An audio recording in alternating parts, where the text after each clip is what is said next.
Guys India ஆப்டெல் லிமிடெட்லேருந்து வந்திருக்கக்கூடிய ஒரு new government job பற்றி தான் இந்த வீடியோவில் நம்ம பார்க்க போகிறோம். நான் முன்னாடியே சொல்லிடுறேன், இதுக்கு தமிழ்நாடுன்னு மட்டும் கிடையாது, நீங்கள் ஒரு இந்தியன் சிட்டிசனாக இருந்தாலே இதுக்கு எலிஜிபிள் தான், தாராளமாக நீங்கள் அப்ளை பண்ணலாம்.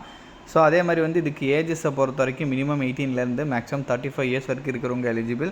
ஸோ இதில் போஸ்டிங் தகுந்த மாதிரி சேலரி 30,000லேருந்து 1,20,000 வரைக்கும் உங்களுக்கு சொல்லியிருக்காங்க கைஸ்.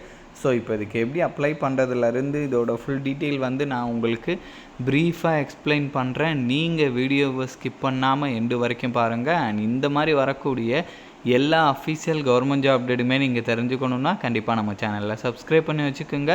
அண்ட் நம்மளோட டெலகிராம் அண்ட் வாட்ஸ்அப் குரூப்பில் நீங்கள் ஜாயின் பண்ணலன்னா அதோட லிங்க் டீட்டெயிலுமே கீழே டிஸ்கிரிப்ஷனில் கொடுத்துருக்கேன், அதெல்லாமே ஜாயின் பண்ணிக்கோங்க கைஸ். இதுதான் அஃபீஷியல் நோட்டிஃபிகேஷன். கீழே ஸ்க்ரோல் டவுன் பண்ணிட்டு வந்தீங்கன்னா இந்த ஜாபுக்கு அப்ளை பண்ணுறதுக்கான அஃபீஷியல் அப்ளிகேஷன் ஃபார்மே கொடுத்துருக்காங்க.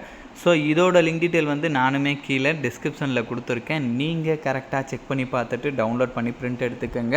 அப்ளிகேஷன்ஸ் பிரிண்ட் எடுத்த பிறகு கரெக்டாக ஃபோட்டோ ஒட்டிக்கோங்க. எந்த போஸ்ட்டுக்கு அப்ளை பண்ணுறீங்களோ மென்ஷன் பண்ணுங்கள். உங்கள் name, father name, mother marital status, then அதுக்கப்புறம் வந்து பார்த்திங்கன்னா spouse name, gender, nationality, so இந்த மாதிரி என்னென்ன கேட்டிருக்காங்களோ எல்லாமே கரெக்டாக ஃபில் பண்ணிக்கோங்க. இது கூட வேறு என்னென்ன அட்டாச் பண்ண சொல்லியிருக்காங்களோ எல்லாமே கரெக்டாக அட்டாச் பண்ணிக்கோங்க. அட்டாச் பண்ணிவிட்டு கரெக்டாக அவங்க சொல்லியிருக்கக்கூடிய அட்ரஸ்க்கு வந்து பார்த்திங்கன்னா போஸ்ட் மூலமாக சென்ட் பண்ணி விண்ணப்பிக்கிற மாதிரி இருக்கும். இங்கே கொடுத்துருக்காங்க இல்லையா, இந்த அட்ரஸுக்கு தான் வந்து நீங்கள் சென்ட் பண்ணணும். உங்களுக்கு வந்து பார்த்திங்கன்னா ஸ்பீட் போஸ்ட் மூலமாக சென்ட் பண்ண சொல்லியிருக்காங்க.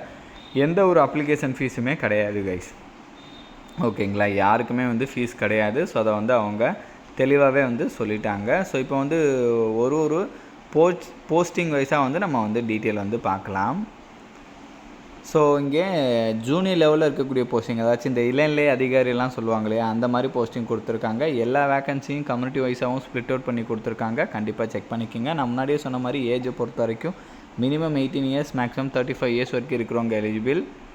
ஸோ குவாலிஃபிகேஷன்ஸை பொறுத்த வரைக்கும் வந்து ஃபர்ஸ்ட் கெமிக்கல் கேட்டகரி, இதுக்கு பிஎஸ்சி டிகிரியில் நீங்கள் கெமிஸ்ட்ரி முடிச்சிருந்தீங்கன்னா எலிஜிபிள். அடுத்த போஸ்டிங் எலக்ட்ரிக்கல் கேட்டகரி, இதுக்கு வந்து பார்த்திங்கன்னா 3 இயர் வந்து எலக்ட்ரிக்கலில் டிப்ளமோ வந்து நீங்கள் முடிச்சிருந்தாலும் ஓகே, இல்லை எலக்ட்ரிக்கல் அண்ட் எலக்ட்ரானிக்ஸில் முடிச்சிருந்தாலும் ஓகே, இல்லை பிளான் மெயின்டெனன்ஸ் இன்ஜினியரிங்கில் நீங்கள் முடிச்சிருந்தாலும் ஓகேன்ற மாதிரி சொல்லியிருக்காங்க. கண்டிப்பாக செக் பண்ணிக்கோங்க. அதுக்கப்புறம் எலக்ட்ரானிக்ஸ் கேட்டகரி, இதுக்குமே வந்து டிப்ளமோவில் வந்து பார்த்திங்கன்னா electronics and communications, electronics and instrumentation, industrial electronics and instrumentation, இந்த மாதிரி நீங்கள் முடிச்சிருந்தீங்கன்னா ஓகே. அதுக்கப்புறம் மெக்கானிக்கல் கேட்டிருக்காங்க.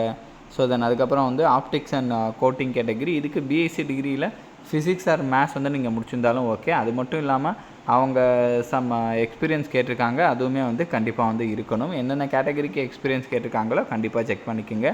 பிகாஸ் இதில் வந்து பார்த்திங்கன்னா உங்களுக்கு எக்ஸாம் கிடையாது, ஷார்ட் லிஸ்ட் பண்ணி இன்டர்வியூ மூலமாக தான் ஹையர் பண்ண போகிறாங்க. அதை நான் லேட்டராக இப்போ உங்களுக்கு சொல்கிறேன். அது பார்க்குறதுக்கு முன்னாடி வந்து பார்த்திங்கன்னா சேலரியை பொறுத்த வரைக்கும் 30,000லேருந்து 1,20,000 வரைக்கும் சொல்லியிருக்காங்க பே லெவல். ஸோ இது இல்லாமல் house rent allowance, dearness allowance, medical பெனிஃபிஷரின்னு சொல்லிட்டு நிறையா இருக்கும் உங்களுக்கு. ஸ்டார்டிங்லேருந்தே வந்து பார்த்திங்கன்னா ஒரு 35,000 அந்த மாதிரி இருக்க உங்களுக்கு நிறைய பாசிபிலிட்டிஸ் இருக்குது. அப்ராக்சிமேட்டாக நான் சொல்கிறேன், அதை விட அதிகமாக கூட இருக்கலாம், கம்மியாக கூட இருக்கலாம். பேசிக் பே 30,000லேருந்து 1,20,000 வரைக்கும். அலவன்ஸ் வந்து இது இல்லாமல் தனியாக வருன்றதை வந்து தெளிவாக சொல்லிட்டாங்க. ஸோ இந்த ஜாபோட ரோல் என்ன, ரெஸ்பான்சிபிலிட்டி என்ன, ஒர்க் என்ன, எல்லாமே தெளிவாக கொடுத்துருக்காங்க. செலெக்ஷனை பொறுத்த வரைக்கும் வந்து பார்த்திங்கன்னா டேரெக்டாக வந்து ஸ்க்ரீனிங் பண்ணி ஷார்ட் லிஸ்ட் பண்ணி இன்டர்வியூ மூலமாக தான் ஹையர் பண்ண போகிறாங்க. அதை வந்து தெளிவாக இந்த இடத்துல வந்து உங்களுக்கு கொடுத்துருப்பாங்க. ரிட்டன் எக்ஸாம், எழுத்து தேர்வு அப்படின்னு சொல்லிட்டு இங்கே வந்து எதுவுமே கிடையாது. ஸோ கண்டிப்பாக இதை வந்து நீங்கள் செக் பண்ணிக்கோங்க. நான் முன்னாடியே சொல்லிவிட்டேன், உங்களுக்கு அப்ளிகேஷன் ஃபீஸ் அப்படின்னு சொல்லிட்டு இங்கே எதுவுமே கிடையாது.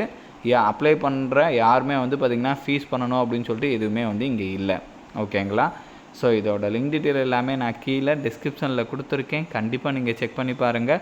அண்ட் இந்த வீடியோ வந்து மஸ்ட்டாக உங்களோட ஃப்ரெண்ட்ஸ் அண்ட் ஃபேமிலி மெம்பர்ஸ் இருக்கிற வாட்ஸ்அப் குரூப்பில் கண்டிப்பாக ஷேர் பண்ணுங்கள். நம்ம சேனலை நீங்கள் இன்னும் சப்ஸ்கிரைப் பண்ணலன்னா கண்டிப்பாக சப்ஸ்கிரைப் பண்ணி வச்சுக்கோங்க. ஸோ அப்போ தான் எந்த ஒரு அஃபிஷியல் கவர்மெண்ட் ஜாப் அப்டேட்டுமே நீங்கள் மிஸ் பண்ணாமல் தெரிஞ்சுக்கலாம். Thank you guys.